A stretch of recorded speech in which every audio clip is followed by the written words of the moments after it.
If you have Graves' disease and your eyes feel dry and sandy, don't just grit through it. People with Graves could also have a different condition called thyroid eye disease, which needs different treatment. Find a TED eye specialist at isitted.com.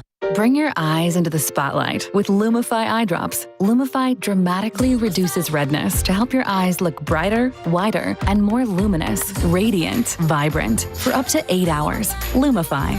You won't believe your eyes. Tomorrow on ET, we're with our friend Kaylee Cuoco, her new flight plan for love. It makes me feel really good. Plus, only ET's at home with Donna Mills and her dog. Happening now. There's some new information as of Tuesday that I wanted to clear up. And coming up, law enforcement just held a press conference trying to clear up some confusion about what exactly played out during this mass shooting. We'll be breaking it down. Coming up, how a Seguin student's comments got him arrested. What did he say and why he's not the only one now behind bars in Texas. Now that the tap has turned off, it's all about the heat. I'll be back to talk about how hot it's going to get all the way through the Memorial Day weekend in just a bit. The News at 5 starts right now.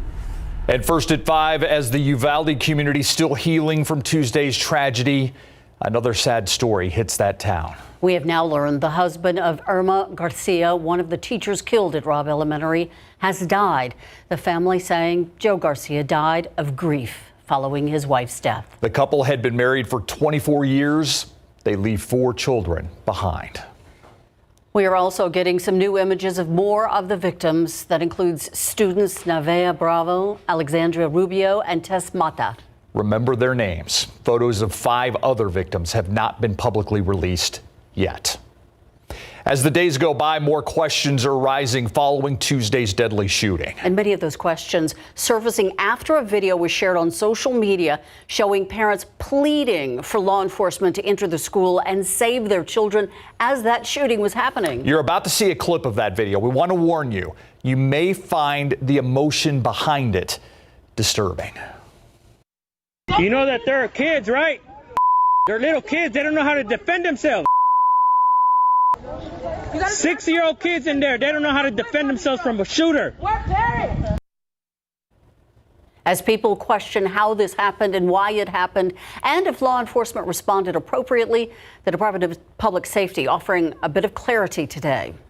Does it offer enough, though? Our John Paul Barajas joins us live from Uvalde, where that press conference took place this afternoon. And John Paul, even after that update, there are still a lot of unanswered questions, aren't they? That's correct. Still a lot of unknowns, but one thing the Texas Department of Public Safety made clear is that they still need to do a lot of interviews, and those interviews need to be reviewed before they can piece all of this together. A couple of things they wanted to clarify during this press conference was the shooter was never actually confronted by police officers as he made his way into the school, and that just 4 minutes after he made entry into that school, that Uvalde police officers as well as district officers followed him in, but were then forced back out by the shooter's overpowering gunfire. Those officers then called for backup to get additional resources, body armor, long rifles, and negotiators. DPS officials explain upwards of 25 rounds were fired inside the elementary. DPS says by the time negotiators arrived, the gunfire pretty much stopped inside the school. The shooter then continued firing to try and keep officers away, and he did not speak to negotiators. According to DPS, an hour after the shooter went into the school, a tactical Border Patrol team, along with Uvalde police and Uvalde deputy, went inside and shot and killed him. So another question that comes up, how exactly did that shooter get in? It appears it was unlocked. So we're going to look at that and try to corroborate that as best as we can. It goes back to the investigation. It takes time. We will find out as much as we can why it was unlocked, or maybe it was locked. But right now it appears it was unlocked. DPS officials also confirming to us that when the shooter got here, he actually got out of his vehicle and started firing at a few witnesses across the street from the elementary as he made his way into the school. And coming up here in a few hours, in an hour at 6, we'll hear from a mom who was here at this scene as this deadly mass shooting unfolded. Steve, Ursula. Thank you, John Paul, and we apologize for the poor video signal. We do have an update on the conditions of several patients from Uvalde who are still in San Antonio hospitals. University Hospital reporting the shooter's 66-year-old grandmother remains in serious condition. He shot her in the forehead before moving on to the school. A 10-year-old girl at the school also in serious condition, and 2 girls ages 9 and 10 now in good condition. Students across the state are now questioned by administrators for making threats on campus in the wake of what happened in Uvalde, including here in San Antonio and down the road in Seguin, where a student was arrested for his comments. A vigilant teacher overheard a student telling someone he would bring an AK-47 to school. That's what happened at Seguin High towards the end of the day yesterday. The student admitted to administrators he was joking and he had no guns. However, the district and police took those comments seriously. They arrested 19-year-old Joel Placencia for making a terroristic threat. Communications director at Seguin ISD, Sean Huffman, tells us what led up to that arrest. This particular student was conversing with another student. A teacher overheard part of that conversation where the student in question indicated that he was going to bring a gun to school, or how was he going to bring a gun to school? Because we had just made an announcement that backpacks were no longer allowed on campus. This is the first arrest among several other threats made on Texas campuses this week. In Manor ISD near Austin, a student being investigated for a Snapchat posting a gun. A school in Donna near the Valley shut down after another threat, and a Northside Middle School student at Anson Jones under investigation for a social media post claiming to shoot up the school. Officials with the district say no arrests have been made at this time, but that student is under investigation. Back to Uvalde, flowers, balloons, and now 21 crosses. It's how people are showing their love and respect for the victims of the Uvalde school shooting. Katrina Weber takes us to the memorial site, which is growing by the hour. What looks like a garden of white wooden crosses sprang to life in the overnight darkness at the site where 21 people lost their lives. According to a state trooper, they're the handiwork of a local man. Each cross bearing one name of the 19 children and 2 teachers gunned down at Robb Elementary Tuesday. It's tragic. It's terrible. It's also especially personal for George Rodriguez, who came to place flowers and balloons in memory of 2 relatives lost to the violence. One was his 10-year-old step-grandson, Jose Flores, who he described as a happy-go-lucky boy. Full of life. It was my life. And I die with him. And I pray to be in heaven and all the children. He says 10-year-old Eliana Torres was his niece's daughter. Both children were in the same classroom when the 18-year-old gunman stormed in, taking their lives and leaving Rodriguez inconsolable. He says it's a pain he never wants anyone else to feel. Stop this violence. Katrina Weber, KSAT 12 News. A Southtown coffee shop spearheading a stuffed animal donation drive for the kids of Uvalde. Alley Cat Coffee and 8 other businesses around San Antonio participating in Plushies for Uvalde. The goal is to get at least 600 new stuffed animals. Drop-off locations include Jaime's Place on the west side, the Lighthouse Lounge, both Folklore's locations. Alley Cat Coffee, Friends of Sound, Southtown Vinyl, Cigar Point, and Indie Coffee Club. Trauma victims seem to really take to plushies. It's like that hug that isn't there, when you need it. This just keeps happening, and there's I don't know what anyone can do to stop it, but I mean, if we could offer a hug. The first drop-off will take place this Saturday at Sacred Heart Church in Uvalde and the Uvalde Consolidated ISD offices. As President Joe Biden and the First Lady prepare to head to Uvalde on Sunday, the conversation on Capitol Hill over gun laws is being hotly debated. Some Republicans are pushing back on calls for tighter gun legislation and are instead pointing to the mental health crisis as the main cause of school shootings. But some psychiatrists are saying that argument actually could be harmful. ABC's M. Nguyen has the story.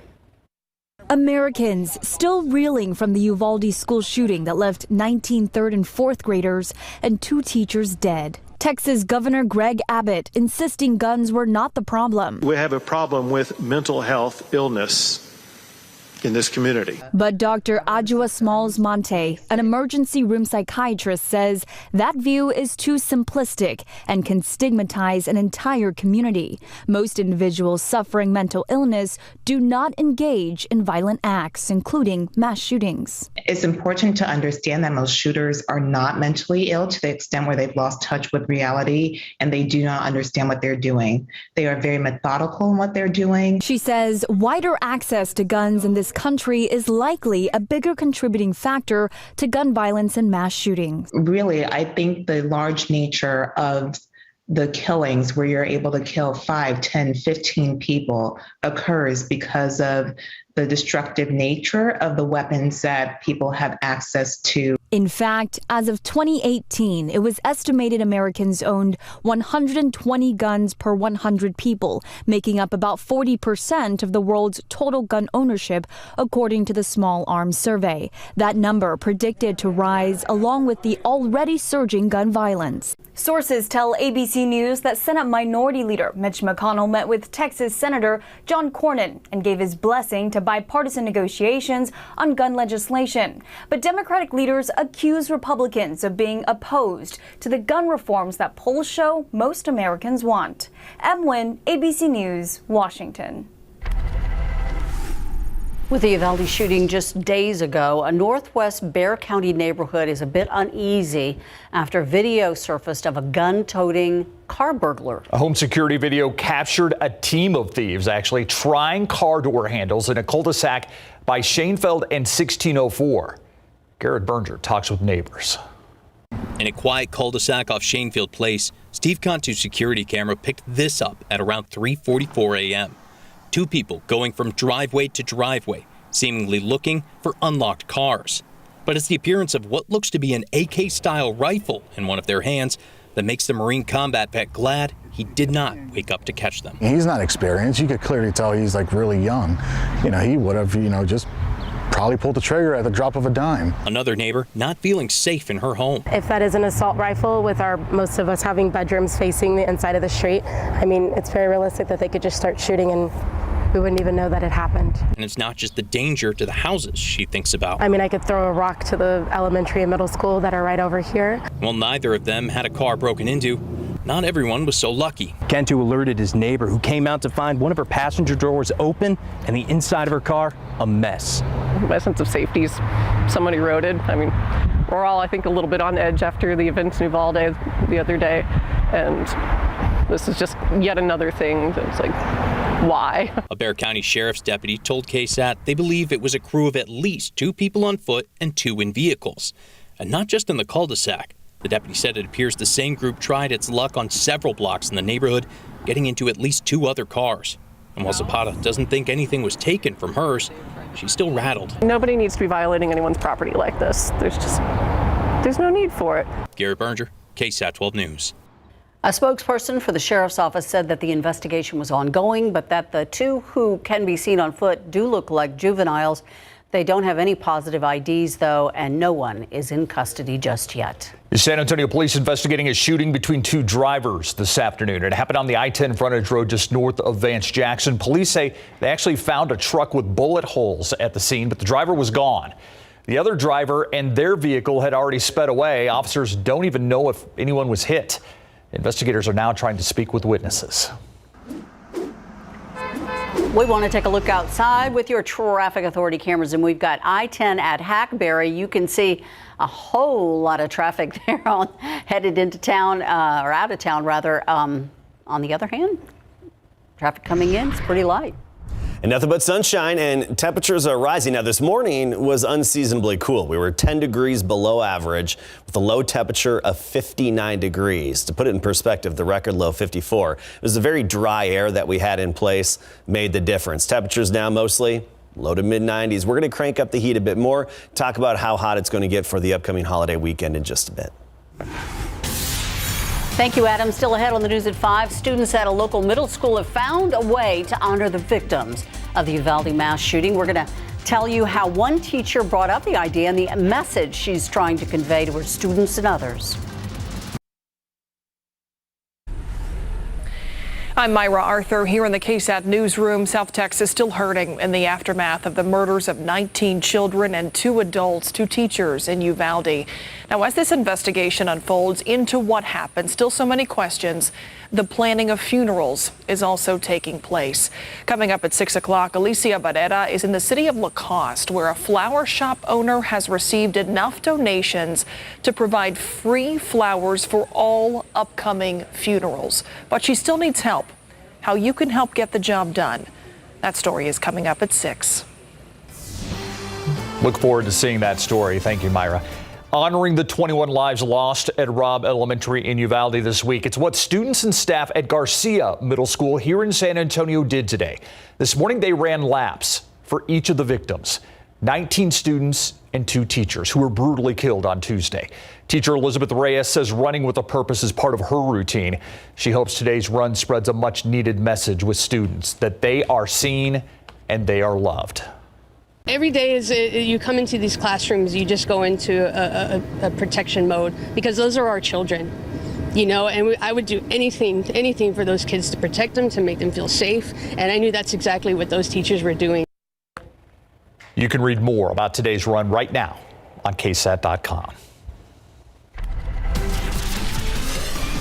95 degrees out there right now, sun shining brightly. Summer has returned to Texas. Yeah, it sure has. We're feeling the warmth, at least in the afternoon. I mentioned before earlier this morning, 59 degrees for the low temperature. That's a good 10 degrees below average, but those cooler mornings really aren't coming down the line. We'll see actually warmer mornings and nights. Not as cool tonight, a little closer to average, and the summer-like heat, it's going to return in full effect and a bit windy at times. At least we'll have a bit of a breeze periodically as we go through your Memorial Day holiday. As for high temperatures coming down the line, 97 tomorrow, so a little bit warmer than today. 98 by Saturday and Sunday. And we were just talking in the Weather Center. It wouldn't surprise us if we hit triple digits this weekend, Saturday and or even Sunday, most likely. But that would still be just below the records for the days. We're not looking at record heat yet, at least not at this point. But let's take a look at our May. We are still on track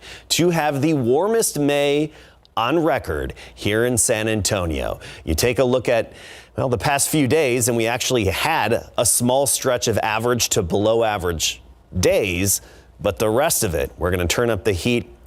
And right now we're 6.7 degrees above average as a whole for the month of May. And again, on track to be the hottest May on record. Right now, speaking of temperatures, 94 officially at the airport, dew point of 50 degrees. That's the nice thing. The dew point's down, and we're going to see that trend again tomorrow. I mean, dew points now mostly in the 50s and even some upper 40s out there. The humidity will increase tonight. Don't get me wrong. Increasing mugginess this evening and tonight. We'll start the day tomorrow with that very humid to almost oppressive humidity, the very muggy to almost oppressive levels. And then by the afternoon, the drier air mixes in and we see those dew points drop off. Bottom line, yeah, it's going to be hot, temperatures well into the 90s, but we're not going to be dealing with heat indices that are much higher than the actual air temperatures. I think that's going to be the trend the next several afternoons. Temperatures area-wide, Cotulla 96, Del Rio 95, so you see not a big difference in the typically warmer locations. Kennedy 97, Kerrville 93, Bandera 94, and Port SA now at 93 degrees. By tomorrow morning, not as cool. We had some 50s and even upper 40s in parts of the hill country earlier today. We're talking 60s tomorrow morning, a little closer to reality. 68 Converse, Comfort 64, Utopia 66, Nixon about 68, and Seguin 66 in the morning. By the afternoon, we're ramping it up well into the 90s. Nothing but sunshine. Castroville 97, Canyon Lake 95, and Floresville 98. I think around San Antonio about 97 degrees. So quiet around not just our neck of the woods, but the whole state. The cold front that hit us Tuesday night, that's now moving into the eastern U.S., particularly the southeastern states. There's that plume of moisture with it. Luckily, we tapped into some of that rain a few nights ago with that front and just out ahead of it because we've got a dry pattern headed our way. As for this evening, clear sky, increasing humidity with the calm wind, though. Temperatures falling down into the mid-80s by 10 o'clock, midnight 78 degrees. And then as your KSAT 12-hour forecast shows, tomorrow morning at 68. By the noon hour, We're already up to 90 degrees with nothing but sunshine. Not too much of a breeze tomorrow. Out of the south-southeast at about 5 to 10 miles per hour. Looking ahead, we talked about those high temperatures well into the 90s, near 100 this weekend. Also becoming a bit windy Sunday all the way through Memorial Day and next Tuesday, which will at least help a little bit with the warmth. Thank you, Adam. It is a tragedy that certainly is affecting a lot of people, including the sports world. We're talking about what happened in Uvalde. Yeah, Dallas Cowboys reacting. We have more reaction, in fact, today as we had last night. When we come back, more about them standing with Uvalde. And at the same time, Derek White, the former Spur, is now 1 win away from going to his first ever NBA Finals. Coming up. Pro football coverage, powered by Davis Law Firm. We are getting more reaction from the Dallas Cowboys today in the wake of the tragedy that unfolded in Uvalde on Tuesday when 19 children and 2 adults were shot and killed at Robb Elementary School. Their statements made following the organized team activities on Wednesday. Yeah, we got to be better. I mean, responsibilities we have as a community, as parents. I mean, it's just to see this go on in today's world. I find it troubling. There has to be a better way. We know there's a better way, and we need to do the things to make it better. To not to protect the future of our communities. It's just it's tragic. I want to send my deepest condolences to the family and loved ones. I mean, it's hard to speak on an incident like this because we have an opportunity to gather to try to make change, but I feel like this is something that's been happening for weeks on and weeks on. I mean, I don't know how something like that doesn't impact everyone. I don't care if you're an athlete or not. We're talking about children. We're talking about the future. I mean, I don't have kids and can't imagine having to send my kid to school with that anxiety. With that, honestly, it makes me fearful to have children, and that's not right. That's sad. On the practice field at the Star, CeeDee Lamb is now the #1 wide receiver for the Dallas Cowboys now that the Cowboys chose not to keep Amari Cooper, who's now with the Cleveland Browns. Lamb, who tells us he keeps in touch with Amari, is ready to embrace his new role. That's just a part of me. Just being that guy and kind of being accounted for from everyone. You know what I'm saying? If I don't get going, nothing is going, honestly. And that's how I feel, and that's how I approach the game. Just having this, this pressure, if you will, on my back. I mean, it's whatever. Well, we'll see how these OTAs prepare CeeDee for training camp that starts on July 25th in Oxnard. Whilst the Celtics have taken a 3-game-to-2 lead in their best-of-7 series, the Miami Heat and are now 1 win away from taking the Eastern Conference title and heading to the NBA Finals. That's after the Celtics were able to beat the Heat in Game 5 last night, in part because of former Spur Derek White's 14 points, 5 assists, and 2 steals in the 93-80 victory. How about that? 1 win away from the NBA Finals. He's such a nice guy. Great guy. You wish he could have got there with the Spurs, but nice. Yes. Happy he's at least looks like he's going to get there. Yeah. Thanks, Greg. We'll be right back.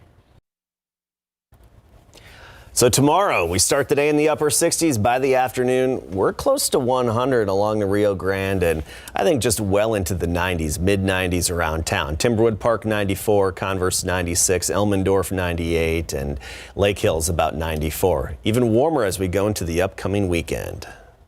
Thanks, Adam, and thank you for watching the News at 5 with us. World News up next.